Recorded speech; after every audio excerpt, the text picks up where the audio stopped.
Hi friends, welcome to my channel. ముచ్చట ఏంటంటే friends, ఇప్పుడు నా వెహికల్ సడన్గా ఒక ప్రాబ్లం వచ్చింది.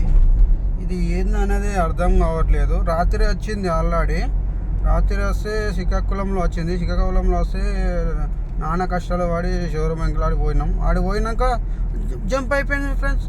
అంతసేపు తిరిగినాం, 1 అవర్ షోరూమ్ కూడా తిరిగినాం. ఆ షోరూమ్ దొరకక చాలాసేపు కొట్లాడి షోరూమ్ దొరకబట్టి ఆడ పోయి ఆఫ్ చేసి, ఆ వరకు నేను 2-3 సార్లు ఆఫ్ చేసి చూసిన, అయినా ప్రాబ్లం పోలేదు. మళ్ళీ తర్వాత ఏమైందంటే, నేను షోరూమ్ పోయి ఆఫ్ చేసి ఆయన తీసుకొని వచ్చి చూపెడదామని స్టార్ట్ చేసే వరకు నో రెస్పాన్స్, ఏం చూపిస్తలేదు, నార్మల్గా చూపిస్తుంది. ఆయన షాక్ తిన్నాం, మేము షాక్ తిన్నాం.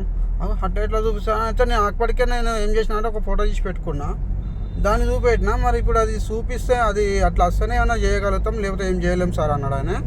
సరే అని వదిలేసినాం. సరే మంచిగా ఉంది కానీ మళ్ళీ నైట్ అట్నే వైజాగ్ దాకా వచ్చేసినాము.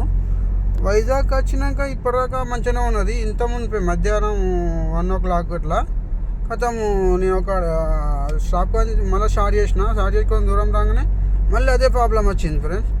కానీ అది ఏందో అర్థం కావట్లేదు. ఒకసారి చూడండి. ఇదేమన్నా మీకు ఎవరికైనా తెలిసి ఉంటే ఎందుకు వస్తుంది ప్రాబ్లము. ఇన్నోవా క్రిస్టా 2008 మోడల్ ఎందుకు వస్తుందో ఒకసారి చెప్పండి ఫ్రెండ్స్ కామెంట్లో. Okay, bye.